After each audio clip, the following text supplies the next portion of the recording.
Good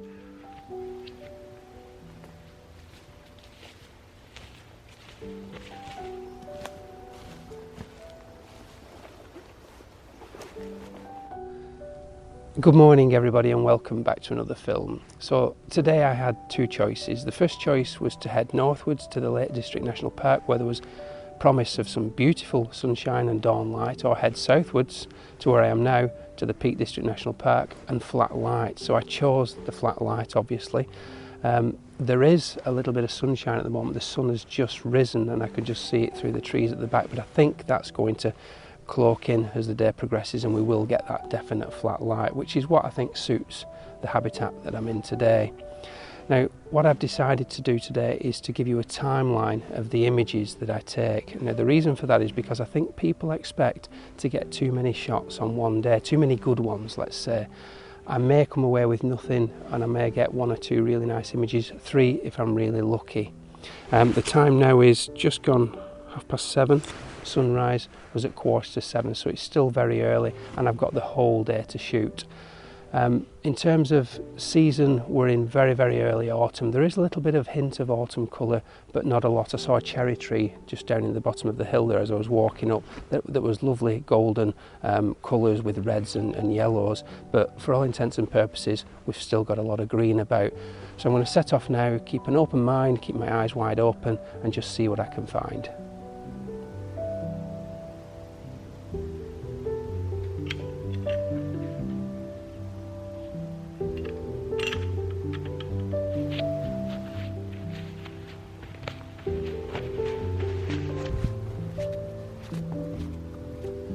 So we're off to a good start, it seems.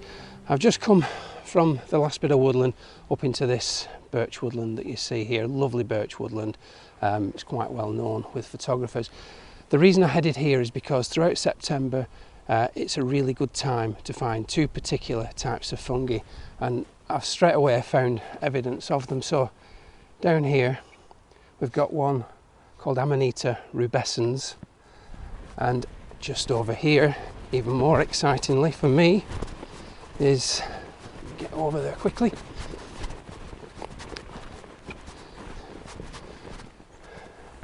are you all familiar with that one? Amanita muscaria, or commonly known as the fly agaric mushroom, highly toxic mushroom. And just at the top of this bank here, another young one there, a couple of young ones there, another one there, and another one there. There. So I'm going to get the bag off and spend a bit of time just having a mooch around this area. If you watched the last video, the middle segment, I photographed some Mycena mushrooms and I talked about how you need to find the best quality examples to take photographs of, and that's really how I like to represent the mushroom or fungi in the best possible way. So get the bag off and have a look.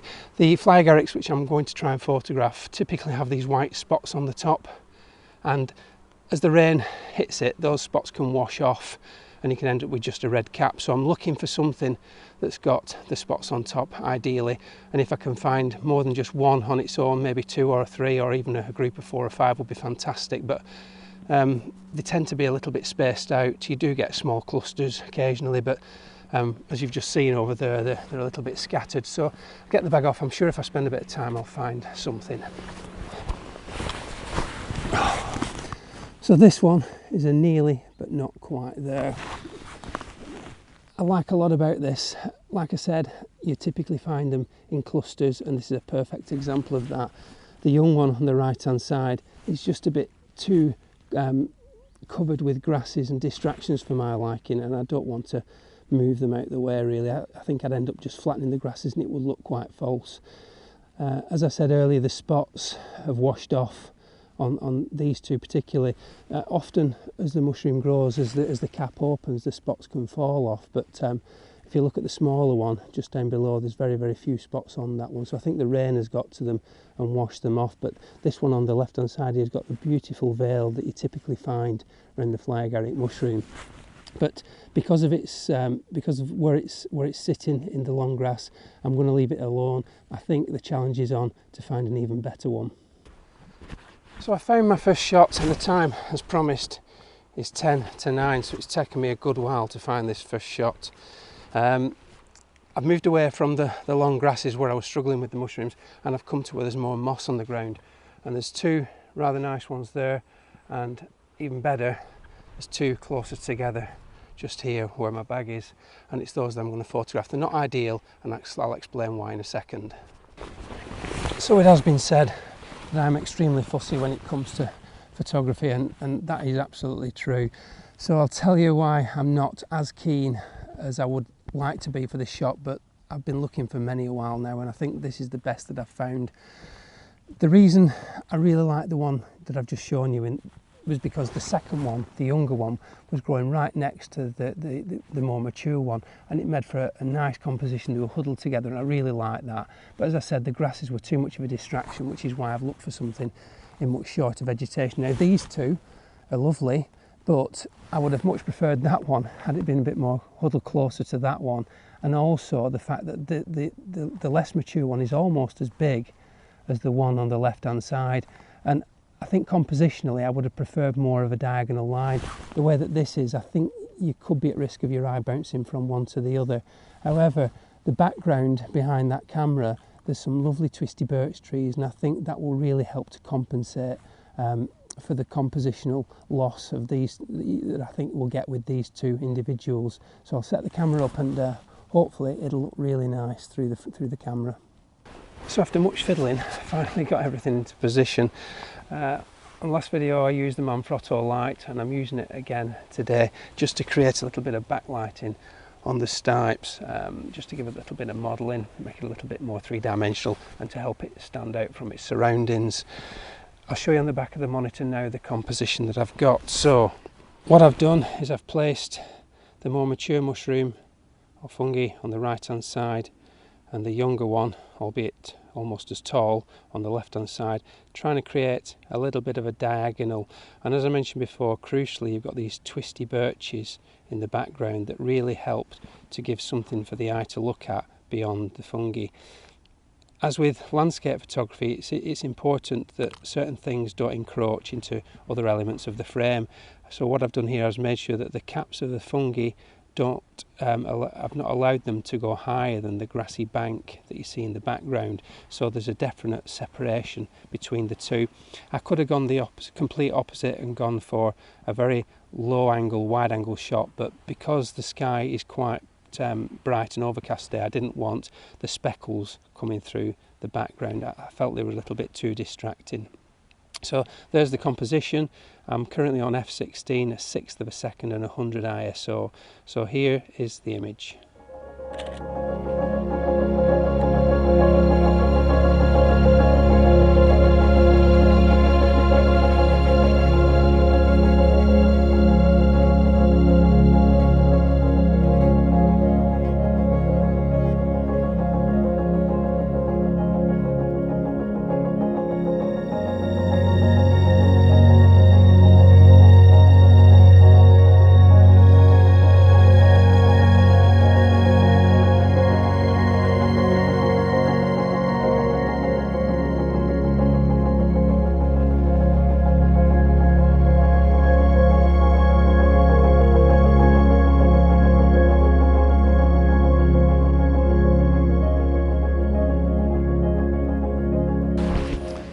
So I hoped you liked that image. I certainly think it looked pretty decent on the back of the camera, and I'm fairly pleased with it as a good start to the day, but I fear that I'm at risk of peaking a little bit too early. So what I've done is I've set up another shot using the same two mushrooms. This time I've got the camera vertically above the mushrooms to go for a more abstract appearance. Now what I will say is I forgot, the last image was taken at 45mm on a medium format camera, so that's around about 32mm on a full frame camera, something like that. Currently I've got the 120mm macro one for this shot, and that's about 100mm on a full frame camera. Because there's quite a bit of distance between the top of the cap and the moss at the bottom, which I want to get all in sharp focus. I'm going to focus stack this image, because if I use f16, f22 or f32, I'm probably going to get diffraction creeping into the image and lose a little bit of quality. So I'm going to take this at f11 and stack one for the top part of the mushroom and one for the mosses below. So I'll put that image on now.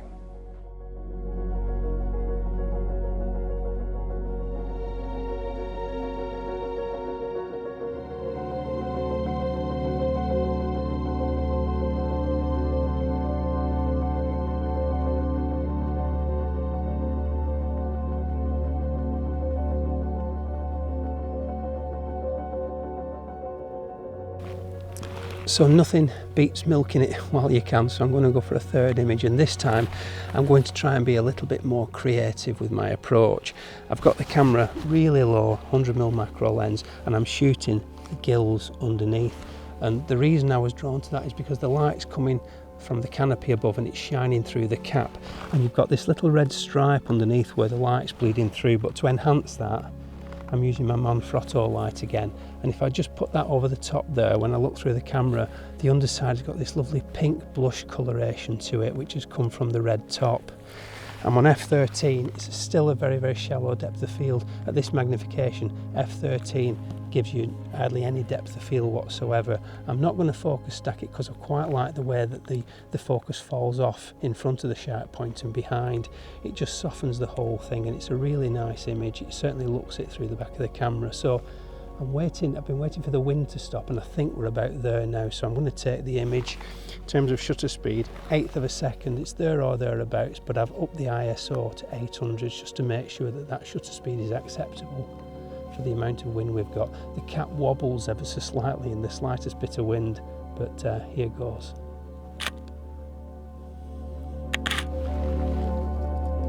It's really lovely.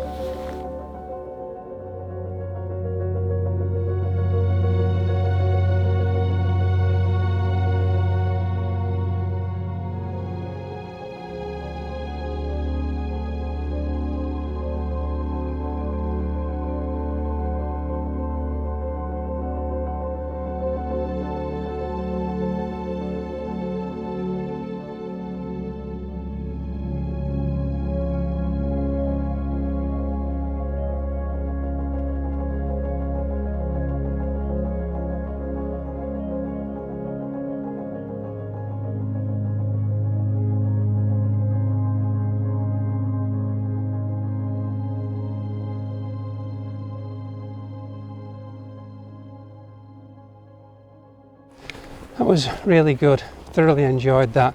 Just goes to show that if you spend the time with a subject, you can get more than one angle, and if you really get creative, it's surprising what you can achieve if you're prepared to look and just experiment with the camera angles.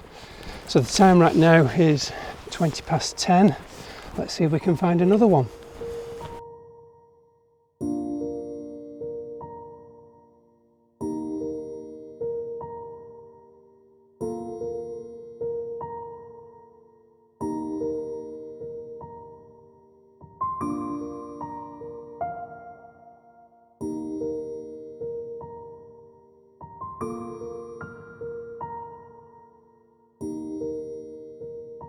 So my next shot is a little bit experimental. I've literally just stumbled across it whilst I've been walking along this embankment at the top, and it literally is shooting across to the birch trees in the distance. What I've done is I've got the image lined up with the camera that I'm filming on now, because I quite like the crop of that camera. It's like a 16:9, I think that's what it is. I took an image, a still, and I overexposed the shot by about 1.5 stops because I quite like the high key effect. It's already against a bright white sky, so I'm enhancing that. It's very much a creative type image. It's not your typical landscape shot at all. What I did is I walked up and I saw it. Once I grabbed the shot and I liked it, I dumped my tripod on the ground, so I knew exactly where I needed to stand to get the shot lined up. Having now seen the image and reviewed it on the back of this camera, I think it's worthwhile getting the big camera out and taking another shot. So let's do that now. So I've got the camera lined up into position, and the time is 11:25. Rather than talk you through the shot, I do feel there's more value in seeing the scene through the back of a camera than me trying to explain and point out in all that just exactly where the frame is. So I'll flick over to actually I'm going to use this little camera now and show you the features of interest as seen through that camera. So this camera now is pretty much framed up as I saw the original image. There might be a slight variation, it's difficult to find the exact spot. I've got it lined up with the big camera, and what I've done is I've encompassed a slightly larger portion of the scene so I can crop it in ever slightly. I've got it as tight as I can so I don't lose much of the frame, but this essentially is what I saw. I shall point to the areas of interest now and give you an idea of why I was drawn to it. So this tree on the left hand side here is the main anchor for the image, and I like the way that it leans over to the right hand side, but crucially it's balanced by the branches coming out on the left hand side, especially this one here that holds this top left hand corner. It's almost like the branches are fingers just holding the top parts of the canopy there, but ultimately it's this leaning that takes your eye into the right hand side. Now this line here that you see of the canopy there is another feature of interest, and it creates a triangle on this right hand third that I quite like. Now I have to say the final image doesn't have as much of this open area here, which I don't like. This camera is a bit lower down now than what the main camera is, so it just loses that little bit there that I'm not too keen on. The vision for this image is certainly high key. It's not as you see it now, as it's exposed correctly at this moment in time. I find it too messy, too distracting, and I keep using the term a muddy appearance to the shot, and I'm not sure how else to explain it. It's just not got the vision that I want for the image as it is. I'm probably going to go 1.5 stops brighter than this, and the way I see it finally is to be presented on a nice wall with a lovely big white mount round it, and it's not typical landscape image, it's more of an artistic impression of what I see today. So hopefully you'll like that, and I'll put it on now.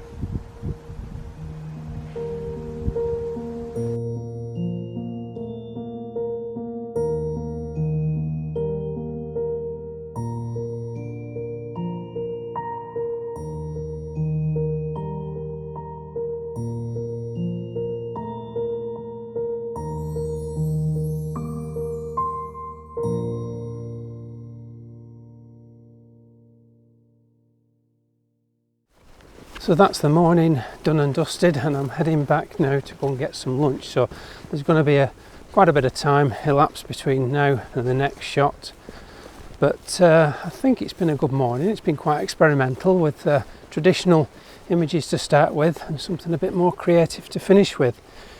Hopefully with a full stomach I'll still be inspired and we'll get some nice images.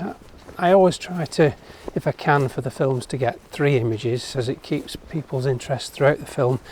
But if I don't get anything else today, I think I'll be happy. So I'll see you after lunch. So it's now 2 o'clock and I'm back out again, hoping to find something exciting, something a bit unusual maybe. But I'm fighting the conditions a little bit now. The wind has got up and there's also a little bit of drizzle in the air, so it's going to certainly make life a little bit more difficult, but you never know, we just might find something. So it's been about an hour since you last saw me, so yes, 3 o'clock or thereabouts, about an hour, and I've been really struggling in that time to find something because of the wind and because of the flat light. But there's no question about it, the woodland at the back here is gorgeous, and there's, to be fair, a lot of options on the right day to be had. But I was struggling, like I say, until I came across that. So you can see it's the contrast that we always talk about as photographers. And I'm always looking for something a little bit different, and I love creative photography. I love it when it steps outside the norm and makes you think a little bit more, not only as the photographer but also as the viewer. So I set the camera up directly beneath these beech leaves, and my first idea was to shoot them in the traditional way with the light coming through them, because they got lovely patterns, beech leaves, as you look at them from underneath. But I did think it was a bit too predictable, so I focused through them to the ones higher up. But because they're dark and dark green, and they just didn't look that appealing, so in the end I really push the boundaries almost, so to speak, and focus somewhere in between the two. So the image that I'm taking is not recognisable at all. It really is purely pattern abstract and nothing more than that. It's just nice colours, and I think it would make a lovely, interesting print on a wall.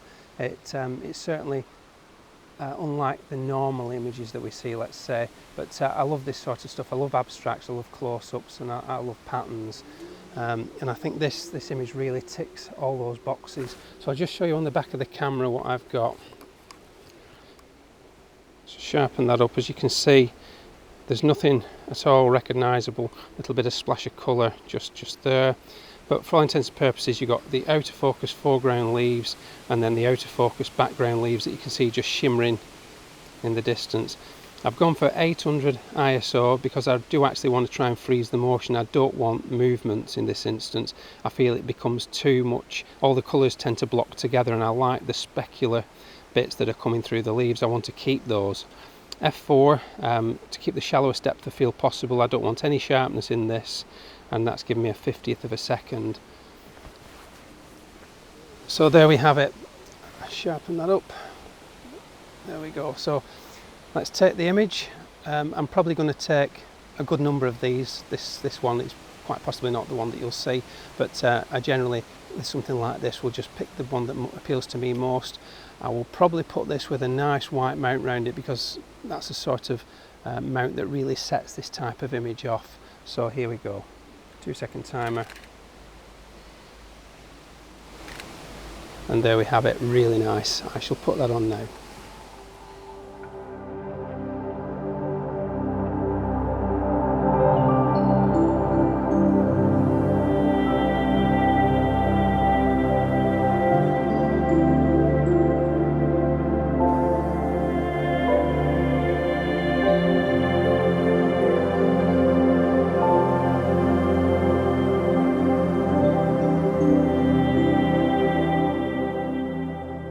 So I hope you liked that image. It's certainly a challenging one. It may challenge a lot of you, and it may even not work for me when I get it back. It's difficult to appreciate images like this when you're not seeing them on a full screen, and certainly not without that nice white border around them. So what I've decided to do before I leave this image alone is to take a more conventional shot so you can compare the two. So I'll put the shot of it on now, and then I'll follow that on by the more abstract version as well. In this instance, I am focusing on the leaves, the lower leaves, the autumn colour, and just using the upper leaves as out of focus interest. But like I say, more conventional, and for me it's not quite as challenging as a photographer, and I would much rather do something that pushes me a little bit.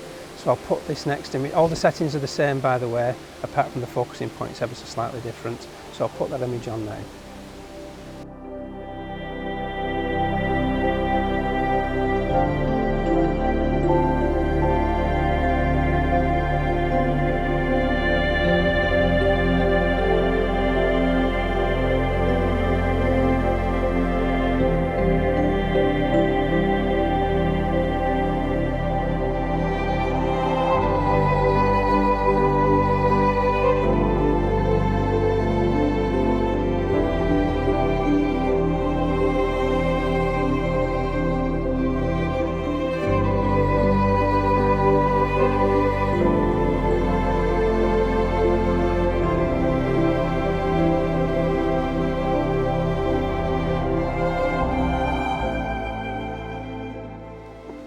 So that's me done. I need to get back. I've got a 2-hour drive back home now, so I've got to get cracking. But the time now is 3:20, so you've got a good idea of how many images I generally get in a day. But having said that, I think today has been quite exceptional. I think the challenge has got to me, and I've delivered more than I normally would, so perhaps it's a good thing to have that challenge.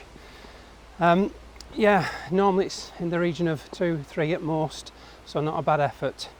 Right, I'm going to leave it there. Thank you all so much for watching. Don't forget to subscribe if you're not already subscribed, and leave some comments below. Let me know what you think about all those images, especially perhaps that last one, which was a little bit different. Thank you all again, and I'll see you all next time. Bye for now.